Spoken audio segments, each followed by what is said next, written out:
नमस्कार विद्यार्थी मित्र मैत्रिणींनो, केपी सायन्स अकॅडमी वरती तुमचं पुन्हा एकदा स्वागत आहे. आपल्या या चॅनल वरती आपण लेक्चर सिरीज चालू केलेली आहे. सायन्स साठी 2 क्वेश्चन आपण शॉर्ट क्वेश्चन आपले प्रिव्हियस इयरचे घेतले होते. आणखी पण क्वेश्चन अपलोड होतील. आता स्टेप बाय स्टेप आपण चॅप्टर चालू केलेले आहेत. पहिलाच टॉपिक आपला महत्त्वाचा आहे क्लासिफिकेशन, सजीवांचं वर्गीकरण. बरोबर.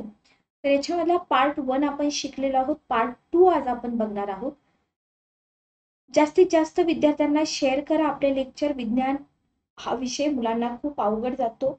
इव्हन मुलांकडं नोट्स वगैरे पण अवेलेबल नसतात. सो चॅनलला लाईक करा, शेअर करा, सबस्क्राईब करा. जर तुम्हाला क्वालिटी कंटेंट वाटलं तर जास्तीत जास्त विद्यार्थ्यांपर्यंत पोहोचवा. सजीवांचं वर्गीकरण भाग 2, सूक्ष्मजीव आणि वनस्पती. आता आपण पाठीमागच्या लेक्चरमध्ये RH विटाकर यांच्या क्लासिफिकेशन पर्यंत आलो होतो. बरोबर. RH विटाकर यांचं क्लासिफिकेशन स्टार्ट करण्याच्या आधी आपल्याला एक छोटासा घटक शिकावा लागणार आहे, तो म्हणजे पेशी. याला आपण काय म्हणतो? सेल. ठीक आहे, सेल. तुम्हाला माहित आहे की पेशी सजीवांच्या रचनेचे आणि कार्याचे एकक आहे. हे सगळ्यांनाच माहित असतं. Okay, clear. इथून छोटासा क्वेश्चन एक तुम्हाला येऊ शकतो. इव्हन आलेले पण आहेत क्वेश्चन, की पेशीचा जो शोध आहे तो कोणी लावला. पेशीचा शोध कोणी लावला, कधी लावला? तर इसवी सन 1665 मध्ये रॉबर्ट हुक यांनी काय केलं? पेशीचा शोध लावला. लक्षात ठेवा. ठीक आहे. असे क्वेश्चन एका मार्काला तुम्हाला कंबाईनला सुद्धा विचारले जाऊ शकतात. आता पहिला सूक्ष्मदर्शकाचा जो शोध आहे, ज्याला आपण मायक्रोस्कोप म्हणतो, तो झॅकॅरिस जॅनस या शास्त्रज्ञाने लावला होता 1590 मध्ये. आता याचा आणि याचा काय संबंध आहे? कारण मायक्रोस्कोप खालीच पेशी बघितली जाणार आहे. बरोबर. याच्यानंतर तुम्हाला आणखी एका शास्त्रज्ञांचं नाव विचारू शकतात. A.V. ल्युएनहुक. टू द पॉइंट, महत्वाचं सगळं मी तुम्हाला शिकवते. ल्युएनहुक यांनी काय केलं बघा. ल्युएनहुक यांनी पहिल्यांदा जिवंत पेशी जी आहे ती सूक्ष्मदर्शिकेखाली बघितली. ल्युएनहुकने मानवी, शुक्रजंतू, त्याच्यानंतर जीवाणू, आदिजीवी इत्यादी पेशींचं काय केलं? निरीक्षण केलं. लक्षात ठेवा. ठीक आहे. मग इथं तुम्हाला कोणती कोणती नावं लक्षात ठेवायचे बघा. इथं तुम्हाला पेशी म्हणजे काय, पेशीचा शोध कोणी लावला, मायक्रोस्कोपचा शोध कोणी लावला, आणि जिवंत पेशी पहिल्यांदा मायक्रोस्कोप खाली कोणी पाहिली. ओके, इथपर्यंत क्लिअर झालं. पुढचा पार्ट बघूया. आता पेशी ज्या असतात ना, तर पेशींना सगळ्या पेशी एकसारख्या आकाराच्या असतात का? नाही. आकार जर तुम्ही त्यांचा बघितला तर आकार त्यांचा कसा असतो? डिफरंट असतो, वेगवेगळा असतो. क्लिअर. जर तुम्हाला आयोगाने विचारलं की पेशीचं सामान्य आकारमान किती असतं,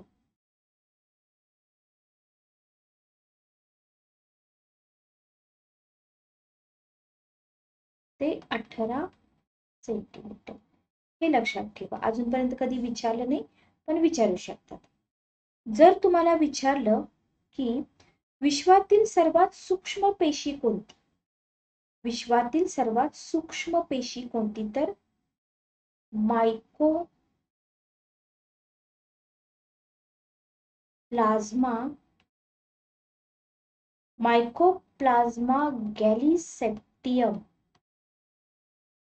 गॅलिसेप्टिकम ही आहे विश्वातली सगळ्यात सूक्ष्म पेशी. ओके. आता तुम्ही म्हणाल की मॅडम मग सर्वात मोठी पेशी पण सांगा. शहामृगाचं अंड, हे सगळ्यांना माहित असतं. शहामृगाचं अंड किती? 18 cm. बरोबर. आणि मानवी चेतातंतू ही सर्वात लांब पेशी आहे आपल्या शरीरातली. मानवी चेतातंतू, हे पण लक्षात ठेवा बरं का. मानवी चेतातंतू साधारणतः 1 ते 1.5 मीटर, हे पण लक्षात ठेवा. हे झालं आपलं इंट्रोडक्शन. पेशी आपण का बघतोय ते तुम्हाला लक्षात येईल, कारण का रॉबर्ट विटाकर यांचं जे क्लासिफिकेशन आहे बघा, इथं तुम्हाला प्रोकॅरियोटिक आणि युकॅरियोटिक दिले. प्रोकॅरियोटिक मध्ये तुम्हाला मोनेरा किंगडम येतोय, युकॅरियोटिक मध्ये तुम्हाला युनिसेल्युलर मध्ये आणि मल्टीसेल्युलर मध्ये डिफरन्स करायचा आहे. युनिसेल्युलर मध्ये प्रोटिस्टा येत आहेत, मल्टीसेल्युलर म्हणजे जिथं विथ सेल वॉल आहे तिथं प्लांटी आणि फंजा येत आहेत, आणि विदाउट सेल वॉल ॲनिमलिया येत आहेत. मग इथं तुम्हाला प्रोकॅरियोटिक आणि युकॅरियोटिक आधी केंद्रकी आणि दृश्य केंद्रकी पेशी समजून घ्यावं लागेल. मग आधी केंद्रकी आणि दृश्य केंद्रकी समजण्याच्या आधी तुम्हाला पेशी म्हणजे काय ते समजलं पाहिजे, म्हणून आपण आज सुरुवातीला हा भाग कंप्लीट करतो. Okay, clear. बघा, याच्यानंतर आपल्याला पेशीशास्त्र, पेशी रचना, अंगके आणि कार्य बघायचे आहे. ठीक आहे. आता आणखी एक छोटासा भाग राहतो ज्याच्यावरती क्वेश्चन येऊ शकतात, ज्याला म्हटलं गेलेलं आहे पेशी सिद्धांत. पेशी सिद्धांत किंवा सेल थेरी. Sale theory. आता याच्यामध्ये तुम्ही काय काय लक्षात ठेवणार सेल थेरी मध्ये, तर तुम्हाला माहित पाहिजे की 1888 मध्ये एम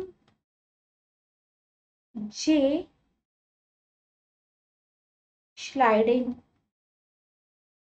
श्लायडेन आणि थिओडर शॉन, क्वेश्चन आलेले आहेत, क्वेश्चन पेपर काढून बघा. थिओडर शॉन यांनी काय केलं, पेशी विषयक सिद्धांत मांडला. एम जे श्लायडन आणि थिओडर शॉन. ठीक आहे. काय सांगितलं त्यांनी सिद्धांतामध्ये, पहिला पॉइंट लक्षात ठेवा बरं का, सर्व सजीव हे पेशीचे बनलेले असतात. याच्या बाहेर आहे तुम्हाला काहीच विचार नाही, सर्व सजीव हे पेशीचे बनलेले असतात. दुसरा पॉइंट, पेशी हे सजीवाच्या रचनेचे, कार्याचे काय आहे, एकक आहे. Okay, clear. आता याच पेशी सिद्धांतात आणखी एका शास्त्रज्ञानं काय सांगितलं, त्याचं नाव आहे विर्चॉ. जेवढ्या शास्त्रज्ञांची नावं आलेत लक्षात ठेवा. विर्चॉ या शास्त्रज्ञानं काय सांगितलं की प्रत्येक पेशीचा जन्म हा आधी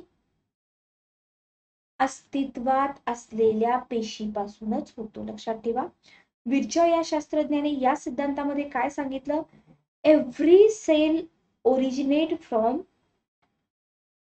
प्री एक्झिस्टिंग सेल. ओके, हे लक्षात ठेवा. क्लिअर. आणि मग आता आपण बघणार आहोत पुढं आधी केंद्रकी आणि दृश्य केंद्रकी पेशी.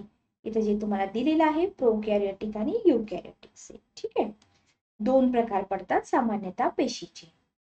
चला, हे एक्सप्लेनेशन मी सांगितलं तुम्हाला. आणखी काही पॉइंट्स आहेत लक्षात ठेवा.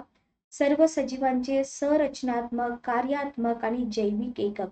कसं होतं, कधी कधी आयोग शब्दामध्ये फसवतं. जैविक एकक पण आहे, कार्यात्मक पण आहे, संरचनात्मक पण आहे. सगळे सजीव पेशींचे बनलेले असतात. प्रत्येक सजीव स्वयंपूर्ण, प्रत्येक पेशी स्वयंपूर्ण असते. लक्षात ठेवा, सर्व पेशीमध्ये पेशीद्रव्य असतं, ते पेशी पटलाने वेढलेलं असतं. पेशी द्रव्यामध्ये तुम्हाला काय काय मिळतं, प्रथिने मिळतात, न्यूक्लिक आम्ल मिळतात. हे यांना काय म्हणता तुम्ही, जैव रेणू म्हणता. हे छोट्या छोट्या गोष्टी लक्षात ठेवा. आता त्यांचा आकार जो असतो तो 1 ते 100 मायक्रोमीटर इतका यांच्या दरम्यान असतो. पेशी आपण सूक्ष्मदर्शी खाली पाहतो, बरोबर. सजीवामध्ये असलेल्या पेशीच्या संख्येनुसार, बघा सजीवामध्ये जेवढी पेशीची संख्या आहे त्याच्यानुसार त्यांचे एक पेशीय, उदाहरणार्थ जीवाणू, आणि बहुपेशीय वनस्पती आणि प्राणी असं आपण वर्गीकरण करतो, बरोबर. हे सगळं सोपं आहे, त्याच्यामुळे मी थोडस फास्ट घेते. वनस्पती प्राणी यांच्या जातीनुसार काय होतं, पेशीची संख्या वेगवेगळी असते, लक्षात ठेवा. जर तुम्हाला क्वेश्चन विचारला की मानवाच्या शरीरामध्ये सुमारे किती लाख कोटी पेशी असतात, मानवाच्या शरीरामध्ये 10 लाख कोटी पेशी असतात, लक्षात ठेवा. इथं तुम्हाला क्वेश्चन बनू शकतो की मानवाच्या शरीरामध्ये सुमारे 10 लाख कोटी पेशी असतात. Okay, clear. चला पुढे जाऊया. रॉबर्ट हुक बद्दल आपण बोललो. रॉबर्ट हुक वैज्ञानिक होता. 1665 मध्ये एक बुचाचा पातळ काप सूक्ष्मदर्शी खाली पाहिला आणि त्याला या कापामध्ये काय दिसले, सूक्ष्म कप्पे दिसले, बरोबर. सूक्ष्म कप्पे दिसले म्हणजे कसे, हे बघा असे एकाला एक लागून असे कप्पे दिसले. तर याच कप्प्याला त्यानं काय म्हटलं, सेल म्हणजे पेशी असं नाव दिलं. ठीक आहे. कोणत्या वृक्षाच्या झाडापासून बूच तयार करतात, ओक वृक्षाच्या, लक्षात ठेवा. सिंपल क्वेश्चन आयोगाने विचारलेले आहेत. आता हुक यांनी काय केलं, बुचाच्या कापातील कप्पे म्हणजे ओक वृक्षाच्या पेशी पाहिल्या, बरोबर. त्याच्यानंतर श्लायडेन आणि श्वान बद्दल आपण बोललो होतो. यांनी सिद्धांत मांडला की सगळे सजीव पेशींचे बनलेले असतात. त्याच्यानंतर सर्व सजीवांमध्ये पेशी सजीवांच्या रचनेचे आणि कार्याचे एकक असतात. नवीन पेशी आधी अस्तित्वात असलेल्या पेशीपासून निर्माण होतात. आता काही सर्व पेशीमध्ये काही गुणधर्म समान दिसून येतात, बरोबर. सगळ्या जेवढ्या पेशी आहेत काही समान गुणधर्म असतात. उदाहरणार्थ पेशी श्वसन करते का, करते. पेशीला अन्न लागतं का, लागतं. पेशी अपशिष्टे उत्सर्जित करते का, करते. पेशीची वाढ होते, पेशी मृत पण होते. समान गुणधर्म आहेत, बरोबर. पेशीचा जो पृष्ठभाग असतो त्याच्यामधून पोषक घटक, ऑक्सिजन आणि कार्बन डायऑक्साईड इथं क्वेश्चन पडू शकतो की पेशीच्या पृष्ठभागामधून खालीलपैकी कोणकोणत्या पदार्थांची देवाणघेवाण होते. तर पोषक घटकांची देवाणघेवाण होते, ऑक्सिजनची होते, कार्बन डायऑक्साईडची पण होते. साधे सिंपल क्वेश्चन जे तुम्हाला विचारले जाऊ शकतात. Okay, clear. चला पुढे जाऊया. पुढे काय दिलेलं आहे बघा आपल्याला. इथे बघा सेल थेअरी जी मी तुम्हाला सांगितली, सॉरी, सेल थेअरीची इमेज दिलेली आहेत. हे आहेत रॉबर्ट हुक. इथं त्यांनी हे अशा प्रकारचे बुचाचा जो काप सूक्ष्मदर्शी खाली बघितला, अशा प्रकारचे कप्पे दिसले, त्याला त्यांनी पेशी असं नाव दिलं. सेल थेअरी कोणी डेव्हलप केली, रॉबर्ट हुक यांनी डेव्हलप केली, लक्षात ठेवा व्यवस्थित. 1665. पेशीची अधिकेंद्रकी पेशी आणि दृश्य केंद्रकी, बरोबर. आता हेच आपल्याला समजून घ्यायचं आहे की ज्या आदिकेंद्रकी पेशी असतात, आदिकेंद्रकी याच्यामध्ये केंद्रक नसतं. शब्द वाचा, दृश्य केंद्रकी, दिसणारं केंद्रक, याच्यामध्ये केंद्रक असतं. फक्त आयोग उलट करून देतं. आदिकेंद्रकी आणि दृश्य केंद्रकी, किंवा यालाच अभिकेंद्री पेशी आणि केंद्रीय पेशी असं सुद्धा म्हणतात. बघा लक्षात ठेवा बरं का, यालाच अभिकेंद्री आणि केंद्री असं सुद्धा म्हटलं जातं. ओके, बघा दृश्य केंद्रकी पेशी आणि आदिकेंद्रकी पेशी. आता याला इंग्लिश मध्ये काय म्हणतात, दृश्य केंद्रकी पेशीला युकॅरियोटिक सेल्स म्हणतात, आदिकेंद्रकी पेशीला प्रोकॅरियोटिक म्हणतात. विसरू नका, कारण आयोग कसं लिहून देतं असं, युकॅरियोटिक. मग तुम्हाला तिथं आठवलं पाहिजे की ह्याच त्या दृश्य केंद्रकी पेशी, बरोबर. आणि प्रोकॅरियोटिक म्हणजे आदिकेंद्रकी पेशी. Okay, clear. चला आता आपण बघूया आदिकेंद्रकी पेशी बद्दल. याला तुम्ही काय म्हणणार, प्रोकॅरियोटिक सेल म्हणणार, बरोबर. आदिकेंद्रकी पेशी म्हणजे काय, प्रोकॅरियोटिक सेल. म्हणून आपण मोनेरा किंगडम बघण्याच्या आधी हे सगळं बघतोय. मोनेरा सृष्टीतील सजीवामध्ये म्हणजे जीवाणूंमध्ये तुम्हाला आधी केंद्रकी पेशी आढळतात. Very very very important. आधी केंद्रकी पेशी कोणत्या किंगडम मध्ये आढळतात? मोनेरा सृष्टीमधले जे सजीव आहेत. कोणते सजीव? म्हणजे जीवाणू. जीवाणूमध्ये आढळते आधी केंद्रकी पेशी. पृथ्वीवर पहिल्यांदा आधी केंद्रकी सजीव उत्पन्न झाले. लक्षात ठेवा. पृथ्वीवर कोणते सजीव आधी उत्पन्न झाले? आधी केंद्रकी सजीव. ओके. आता ही जी आधी केंद्रकी पेशी असते ही दृश्य केंद्रकी पेशीपेक्षा कशी असते? लहान असते. पण आयोग तुम्हाला देईल मोठे असते.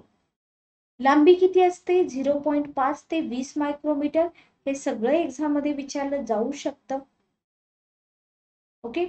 आधी केंद्रकी पेशीमध्ये केंद्रक जे असतं ते पटलबद्ध नसतं. आधी केंद्रकी पेशीमध्ये केंद्रक पटलबद्ध नसतं. केंद्रकासारखा केंद्र प्रदेश असतो. केंद्रकासारखा काय असतो? केंद्र प्रदेश असतो. डायग्राम दाखवते मी तुम्हाला. ठीक आहे. त्याला काय म्हणतात? त्याला आभासी केंद्रक किंवा केंद्रकाप किंवा न्यूक्लिओइड म्हणतात. मराठीमध्ये आणि इंग्लिशमध्ये मी तुम्हाला का दिलंय दोन्ही? आयोग कोणत्याही लँग्वेज मध्ये विचारू शकतं. लक्षात घ्या. आभासी केंद्रक म्हणतात किंवा केंद्रकाप म्हणतात किंवा न्यूक्लिओइड म्हणतात. आता याच्यामध्ये काय असतं? डीएनए रेणूच्या स्वरूपात जनुकीय माहिती स्टोअर केलेली असते. बरोबर. जे पेशीद्रव असतं त्याच्यामध्ये फक्त रायबोसोम असतात. रायबोसोमचं काम काय आहे? एका मार्काला विचारतील तुम्हाला. रायबोसोम काय करतं? प्रथिनांची निर्मिती होते. रायबोसोमद्वारे प्रथिनांची निर्मिती होते. आधी केंद्रकी पेशीचं विभाजन डॅश डॅश पद्धतीनं होतं. आधी केंद्रकी पेशीचं विभाजन द्विखंडन पद्धतीनं होतं. ओके. ही जी पेशी असते या पेशीचे मुख्य भाग कोणते? या पेशीचे मुख्य भाग आहेत पेशी पटल आणि पेशी द्रव. तर इतका सोपा असा सायन्सचा सिलेबस आहे. फक्त विद्यार्थी घाबरतात आणि होतं काय? मुलांना कुठून कसं करायचं सिलेबस कंप्लीट ते कळत. द्विखंडन म्हणजे काय ते पण मी तुम्हाला सांगते. द्विखंडन म्हणजे एखादा जीव आहे एका कोशिकेपासून, आता ही एक कोशिका आहे याच्यापासून दोन कोशिकेमध्ये विभाजित होतो. याला आपण काय म्हणणार? द्विखंडन. बरोबर. द्विखंडन. ओके. क्लिअर? इथपर्यंत समजलं का? बघा आता हे लेक्चर आपले आहेत रेकॉर्ड. क्लिअर? म्हणजे बघा समजा एक मिनिट हे मी इरेज करते आणि इथं आपण डायग्राम काढू. ठीक आहे. ही आहे ए पेशी. बरोबर. इथं मध्ये आहे एक केंद्रक. ओके. क्लिअर? आता याचं काय होईल? याचा असा भाग होईल.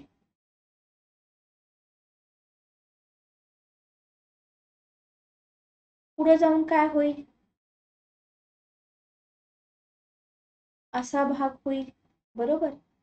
आणि हे जे आहे हे सेपरेट होईल आणि पुढे जाऊन टोटली तुम्हाला पेशीचं विभाजन झालेलं दिसून येईल. बरोबर. हे अमिबा मधलं द्विखंडन म्हणू शकता तुम्ही. याला काय म्हणणार तुम्ही? अमिबा मधलं द्विखंडन. आय होप तुम्हाला समजलं असेल. ठीक आहे. पुढे जाऊया. पेशी पटल बघा. पेशी पटल म्हणजे काय? म्हणजे आपल्याला काय लक्षात ठेवायचंय? प्रोकॅरियोटिक सेल ज्या असतात लहान असतात, साध्या असतात. याच्यामध्ये पेशीच्या भोवती आवरण नसतं, पेशी अंगके नसतात. तर पेशी पटल जे आहे आधी केंद्रकी पेशींभोवती पेशी पटलाचं आवरण असतं का? नसते. लक्षात ठेवा. या आवरणाबाहेर पेशी भित्तिका असते. पेशी पटलाचं आवरण नसतं. काही जीवाणूंमध्ये पेशी भित्तिकेबाहेर संपुटिका म्हणजे कॅप्सूल असते. याच्यामुळे काय होतं? कॅप्सूलमुळे पेशीला आकार प्राप्त होतो आणि पेशीचं संरक्षण होतं. ओके. क्लिअर? आधी आपण काय बघतोय, आधी केंद्रकी पेशी, बरोबर. पेशीद्रव्यामध्ये डीएनए पासून बनलेली गुणसूत्रे आणि काही डीएनएचे तुकडे स्वतंत्रपणे असतात. पेशीद्रव्यामध्ये ग्लायकोलिसिस आणि प्रथिन निर्मिती प्रक्रियांसाठी लागणारी विकरे असतात. अशा प्रकारचं ऍडव्हान्स कंटेंट आयोग तुम्हाला विचारत आहे. ग्लायकोलिसिस आणि प्रथिन निर्मिती. आता बघा, तुम्ही जर लेक्चर मन लावून केले, बरोबर, पूर्ण लेक्चर करा.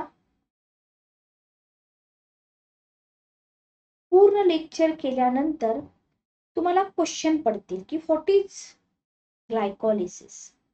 Glycolysis is a cytoplasmic pathway which breaks down glucose into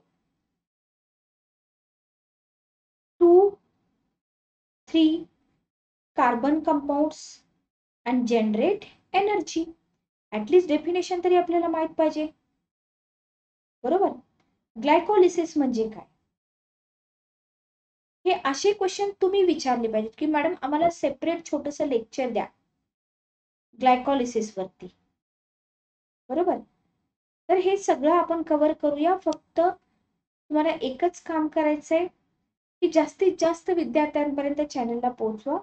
मुलांना गरज असते आणि काही विद्यार्थी क्लासेस पण अफोर्ड करू शकत नाहीत, सो आपल्याला हे सगळं करावं लागणार आहे. आता तुम्हाला सोप्या भाषेत सांगते, ग्लायकोलिसिस म्हणजे चयापचय प्रक्रियेतला एक टप्पा. ठीक आहे, चयापचय प्रक्रियेतला एक टप्पा. सजीवांच्या ज्या पेशी असतात, पेशीमध्ये काय होतं, ग्लुकोजचं रूपांतर पायरुविक आम्लामध्ये होण्याच्या जीवरासायनिक अभिक्रियेला आपण काय म्हणतो, ग्लायकोलिसिस म्हणतो, बरोबर. याच्यामध्ये टोटल 10 अभिक्रिया येतात. या सगळ्या अभिक्रिया कुठे घडून येतात, पेशी द्रव्यामध्ये घडून येतात. कशाद्वारे, विकरांद्वारे घडतात, बरोबर. ओके. आणि क्वेश्चन कसे विचारले जातात बघा. एम्डेन-मायर-होफ पथ, नीट ऐका, एम्डेन-मायर-होफ पथ असं कोणत्या प्रक्रियेला म्हटलं जातं, तर ग्लायकोलिसिस प्रक्रियेला काय म्हटलं जातं. क्वेश्चन तुम्हाला असेच येणार आहेत. ज्यांना इम्पॉर्टन्स समजेल ते विद्यार्थी लेक्चर बघतील, ज्यांना वाटेल की असलं काही विचारत नाही त्यांना फटका बसेल. एम्डेन-मायर-होफ पथ. आता एम्डेन-मायर-होफ पथ का म्हटलं ग्लायकोलिसिसला, कारण का गुस्टाव गेओर्ड एम्डेन आणि मायर-होफ या दोघांनी या 10 अभिक्रिया शोधून काढल्या होत्या, म्हणून याला एम्डेन-मायर-होफ पथ असं म्हटलं जातं. ही प्रक्रिया मी सेपरेट लेक्चर टाकेन ग्लायकोलिसिस वरती, तुम्ही नक्की बघा. तर हे झालं ग्लायकोलिसिस. ठीक आहे, तर पेशी द्रव्यामध्ये ग्लायकोलिसिस आणि प्रथिन निर्मिती या प्रक्रियांसाठी लागणारी विकर असतात. आय होप तुम्हाला इथपर्यंत क्लिअर झालं असेल. पुढचा भाग आपण बघूया. आता पुढे काय दिलेलं आहे बघूया, डायग्राम, बरोबर. बघा, ही आहे आधी केंद्रकी पेशी, ही आहे आधी केंद्रकी पेशी. बघा इथं तुम्हाला दृश्य केंद्रकी पेशी जी आहे ना, त्याला काय म्हटलं जातं, दृश्य केंद्रकीला युकॅरियोटिक, बरोबर. इथं तुम्हाला पेशी भित्तिका, पेशी पटल, केंद्रकाप, पेशीद्रव्य, रायबोसोम, कक्षाभिका, झलरिका, संपुटिका हे दिसत आहे, बरोबर. मग आपण काय बघतोय, पुन्हा एकदा मी तुम्हाला सांगते, आपण प्रोकॅरियोटिक सेल बघतोय, म्हणजे आपण बघतोय आधी केंद्रकी पेशी, बरोबर. आपण काय बघतोय, आधी केंद्रकी, म्हणजे हेच आपण बघतोय. Okay, clear. चला, आधी केंद्रकी पेशी पटलाबाहेर कक्षाभिका आलेली असते, दिसते का बघा कक्षाभिका, कुठं आहे कक्षाभिका, हे बघा, हे कक्षाभिका, बरोबर. त्याच्यानंतर ती फ्लॅजेलिन या प्रथिनापासून बनलेली असते. कशापासून बनलेली असते, फ्लॅजेलिन. याचा उपयोग कशासाठी होतो, ही जी कक्षाभिका आहेत ना, ह्या याचा उपयोग पेशींना हालचालीसाठी होतो आणि संवेदना करता होतो. ओके, पेशीची हालचाल आणि संवेदन याच्याकरता होतो. सगळ्या आदिकेंद्रकी पेशीमध्ये कक्षाभिका खेरीज, इथं कक्षाभिका दिसतात का? कक्षाभिका खेरीज काय असतं? अनेक सूक्ष्म आकाराच्या झलरिका असतात, याला पिलाय म्हणतात. इथं दिलेत बघा झलरिका तुम्हाला, याला पिलाय म्हणतात. Okay, clear? चला, त्यांचा उपयोग पण हालचालीसाठीच होतो आणि प्रजननाच्या वेळी पेशींच्या संपर्कासाठी केला जातो. सगळं मी तुम्हाला मराठी आणि इंग्लिश दोन्ही लँग्वेज मध्ये समजावून सांगितलेलं आहे. व्यवस्थित लेक्चर बघा. अजून काही डाऊट असतील, जरी तुम्हाला वाटलं मॅडम ग्लायकोलिसिस वरती सेपरेट लेक्चर बनवा, प्रथिननिर्मितीवरती सेपरेट लेक्चर बनवा, मी डेफिनेटली बनवेन. परिपूर्ण असा हा चॅनल असेल. फक्त तुमचं एकच काम आहे, जास्तीत जास्त विद्यार्थ्यांपर्यंत चॅनलला पोहोचव. ओके, हे झालं आदिकेंद्रकी पेशी. याच्यानंतर आपण बघतोय दृश्य केंद्रकी पेशी. बघा, याच्यानंतर आपण बघतोय दृश्य केंद्रकी पेशी, म्हणजे यालाच तुम्ही काय म्हणणार? केंद्रकी पेशी, बरोबर. प्रोटिस्टा सृष्टी, कवक सृष्टी, वनस्पती सृष्टी, प्राणी सृष्टी याच्यामधले जे सजीव आहेत, इथं तुम्हाला दृश्य केंद्रकी पेशीचे बनलेले दिसतात. इथं काय असतं? केंद्रक पटलबद्ध असतं. इकडं पटलबद्ध असतं का? नसतं. सूक्ष्मदर्शी काही ठळकपणे दिसतं, म्हणून यांना दृश्य केंद्रकी पेशी म्हणतात. क्लिअर? लांबी तुम्हाला 10 ते 100 मायक्रोमीटर दिलेली आहे. दृश्य केंद्रकी पेशी आदी केंद्रकीपेक्षा 15 पट रुंद असतात. आकारमानाने सुमारे 1000 पट मोठ्या असतात. कोणती पेशी मोठी असते, कोणती पेशी छोटी असते, हे तुम्हाला व्यवस्थित लक्षात ठेवावं लागेल. या पेशींचे पेशी पटल आणि पेशी द्रव असे भाग असतात. जसं आपण त्यांचे भाग बघितले, तसंच आपण याचे पण भाग बघत आहोत. ओके, पेशी पटल बघा. दृश्य केंद्रकी पेशीचं पेशी पटल आदी केंद्रकी पेशीच्या पेशी पटलासारखंच असतं. प्रोटिस्टा सृष्टीतील आदी जीवांमध्ये आणि प्राणी सृष्टीतील सजीवांच्या पेशीमध्ये फक्त पेशी पटल असतं, परंतु पेशी भत्तिका नसते. याला क्वेश्चन करा. प्रोटिस्टा सृष्टीमधील जे आदिजीव आहेत आणि प्राणी सृष्टीमधील जे सजीव आहेत, त्यांच्या पेशीमध्ये फक्त पेशी पटल असतं, पेशी भित्तिका नसते. प्रोटिस्टा सृष्टीतील लाल शैवाल, हरित शैवाल, कवक सृष्टी आणि वनस्पती सृष्टी यातील सजीवांच्या पेशी पटलावर पेशी भित्तिका असते. लक्षात ठेवा. अनेक दृश्य केंद्रकी पेशीमध्ये कक्षाभिका किंवा पक्ष्माभिका असून त्यांचा उपयोग हालचालीसाठी होतो आणि तापमान बदल, रासायनिक बदल, स्पर्श यांच्या संवेदनासाठी होतो. ठीक आहे, इथं प्रोटिस्टा सृष्टीचा उल्लेख आलेला आहे, हे विसरू नका. पेशीद्रव आपण बघितले. पेशीद्रव्यामध्ये पेशी केंद्रक आणि पेशी अंगके असतात. पेशी केंद्रकाभोवती दुहेरी आवरण असतं. डीएनएचे रेणू गुणसूत्राच्या स्वरूपात असतात. पेशी द्रवामध्ये आंतरद्रव्य जालिका, बरोबर. रायबोसोम, आपण खडबडीत आंतरद्रव्य जालिका म्हणतो की नाही. रफ इंडोप्लाझ्मिक रेटिक्युलम, बरोबर. गॉल्जी यंत्रणा, गॉल्जी कॉम्प्लेक्स, तंतुकणिका, मायटोकॉन्ड्रिया, रिक्तिका. ओके, हा, वॅक्युल्स, लयकारिका, लायसोसोम्स, पेरॉक्सिकाय, तारका केंद्र, बरोबर. सूक्ष्मनलिका, क्लोरोप्लास्ट इत्यादी पेशी अंगके असतात दृश्य केंद्रकीमध्ये. ओके, एकूणच आदिकेंद्रकी पेशी आणि दृश्य केंद्रकी पेशी या पेशींच्या आतील आणि पेशी बाहेरील घटकाचा इथं विचार केला जातो. दोन्ही पेशीमध्ये त्यांच्या घटकांच्या बाबतीत असलेले फरक प्रत्येक घटकाची माहिती देताना आपण पुढे नोंदवलेले आहेत. आपल्याला पुढे सगळं बघायचं आहे. सेल वॉल म्हणजे काय, प्लाझ्मा मेम्ब्रेन काय आहे, सायटोप्लाझम काय आहे, न्यूक्लियस काय आहे, जेव्हा आपण प्लाझ्मा मेम्ब्रेन बघू तेव्हा आपण डिफ्युजन म्हणजे काय, ऑस्मॉसिस म्हणजे काय, हे सगळं आपल्याला बघावं लागणार आहे. दृश्य केंद्रकीमध्ये तुम्हाला प्राणी पेशी, वनस्पती पेशी, बघा इथं रायबोसोम आहे, लयकारिका आहे, तारका केंद्र आहे, पॅरॉक्सी काय आहे, आंतरद्रव्य जालिका आहे, तंतुकणिका आहे, गॉल्जी यंत्रणा आहे, सगळं याच्यामध्ये तुम्हाला मिळून जात आहे. जे विद्यार्थी इंग्लिशमध्ये कम्फर्टेबल आहे तिथे तुम्हाला युकॅरियोटिक सेल आणि प्रोकॅरियोटिक सेलच्या डायग्राम दिलेल्या आहेत, बघून घ्या. ओके, तर याच्यानंतर पुढचं जे लेक्चर असेल त्या लेक्चरमध्ये अजून आपला पेशी हा घटक संपलेला नाही. जेव्हा आपला पेशी हा घटक संपेल त्याच्यानंतर आपण काय शिकणार आहोत, मोनेरा किंगडम शिकणार आहोत, बरोबर. किंवा मग आपण काय करूया, पेशी शिकल्यानंतर आपण हा चालेल, पेशी शिकल्यानंतर आपण मोनेरा किंगडम बघूया आणि बाकीचे सगळे किंगडम आपण कंप्लीट करूया आणि त्याच्यानंतर आपण उती हा टॉपिक घेऊया. ओके, तर पुढचं लेक्चर जे असेल, पुढचं लेक्चर अतिशय इम्पॉर्टंट असणार आहे. चॅनल नवीन आहे, लेक्चर्स कसं वाटतंय प्लीज कमेंट करून सांगा.